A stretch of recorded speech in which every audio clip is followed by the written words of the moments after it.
What's up, my nigga? What's up, Red Entertainment? What's up, the black man in Japan? And although I am in Japan, I still keep up with two things: the culture of being black and Game of Thrones. One more than the other. I'll let you figure that one out. The Root has a special thing about Game of Thrones, and I've been reading articles about this in the last couple of weeks, ever since season 7 started, was how Game of Thrones is the perfect guide for black America dealing with white America.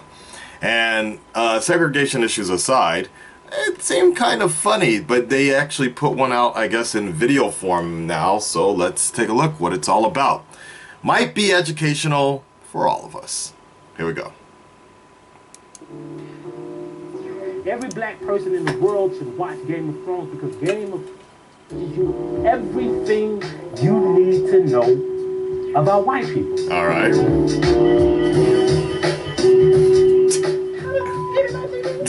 Game of Thrones is especially for black people. It's basically a show about white on white violence.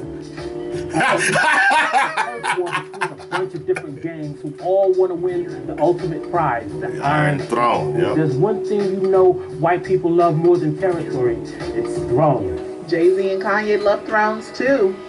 Wait, aren't there like superpowers, dragons, monsters? I don't really do monsters and shit. Yeah, but the That's supernatural elements of the show are used as analogies and metaphors. Metaphors are my jam. But what do the dragons stand for?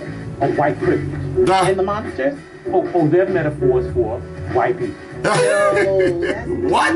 What? Exactly. See, Game of Thrones teaches us that not all white people are alike. Okay, but are there any black people on the show? Because I'm going to need some melanin on my teeth. Melon. Yeah, there's a group of castrated warriors who were once slaves called the Unsullied. They got their dicks Why cut. you gotta be castrated? Yeah. Let me guess. They were freed by white. Yes. She was born with the white dragon. I bet she do ride them. She's especially smart or strong, but she's a beautiful blind woman. That's a good point. Beautiful blonde white woman. No matter what she does, she gets out of it because of her dragons and the Unsullied. But if black the show people, is yeah. about politics, white people, and privilege, is there someone like Trump on there? Yes, they're the Lannisters, the symbol of white privilege. Everyone thinks they're rich, but they don't really have any money. No one in the Seven Kingdoms have seen their tax returns. Tiffany Trump, True. played by True. who is ostracized by the family. Oh my God, this is too good. Wait, there's a Tiffany Trump? There were more black people though. Well, there are the Starks. Okay. I call our cousins. Nice. I can see that. Oh yes. The Yeah. Starks, they're a family who chilled in their own segregated neighborhood, not bothering anybody. Yeah, Okay. segregation. I mean, no segregation. His father, he had 5 kids. His sister, she got knocked up by this crazy guy, the white blonde lady, her daddy. You know how we do. Anyway, Ned, he let his homeboy convince him to take this good job and move into a white neighborhood. Then they cut his head off. Ned knew about the Russians, Lannister. That's I funny. gotta see this. That's funny. Now tell me more about the white people being monsters. The White Walkers? What? Is that your nickname for us? Nah, bruh. They're literally called The the White White Walkers. Walkers. They're blue-eyed white devils who destroy and kill everything in their So path. fucked up. Now, Oh, all of our shit. Stark's cousins Okay. are trying to get back to the old neighborhood for Right. a family reunion so they can stop the white people, the White Walkers from taking over. I am sincerely convinced, and I haven't even watched the episode. Nah. But like, will it actually teach me about life and politics? When Donald Trump announced his run for president, I wasn't worried because I knew what would happen. See, I took heed to the most important lesson that you can learn from Game of Thrones. What's that? Winter It's coming. is coming. Okay. Okay. Wait, where did he go? I need your HBO login. Nah. I don't have HBO. All right, that was actually better than I thought. It was clever, very clever. You know what's funny about that Donald Trump situation is somebody really told me. I think I talked about this. What, 6 months ago when Donald Trump first started was Donald Trump might be on that Game of Thrones shit. Like he's playing everybody, and he's still doing it for the Democrats and such secretly. That's why he's fucking up so bad.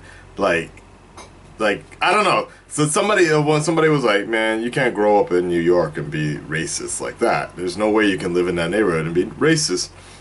He's on this Game of Thrones type shit right now. He's about to pull some things off. And I was just thinking about that the other day. I'm like, I wonder if that guy who made that quote still thinks it's true or so. I got something burning in my fucking eye. Like, put my contact in and it's like, oh, I think I got allergies to my contacts. Anyways, the other stuff was pretty fun. I like the fact that the Starks are cousins. Are cousins. Anything else? Is there really a Tiffany Trump? I did not know that. Fuck. Ostracized indeed. Yeah, we got baby Barack Obama in there, then sullied. It was a good little article there. Thank you, Rude. Thank you. That was quite interesting. I'm going to leave a link to the description below. This one came off of Facebook, actually, so you probably should follow up with them a little bit more. I think they also do a regular weekly update to Game of Thrones. There was somebody else that did a really good one if Game of Thrones was on Facebook, like that, but now Facebook's kind of getting older. Kind of not so popular, so maybe they're not doing it anymore. But there's a good amount of you know, when Game of Thrones is on, the whole world is watching. All right, till next time, guys. I'm out. Peace.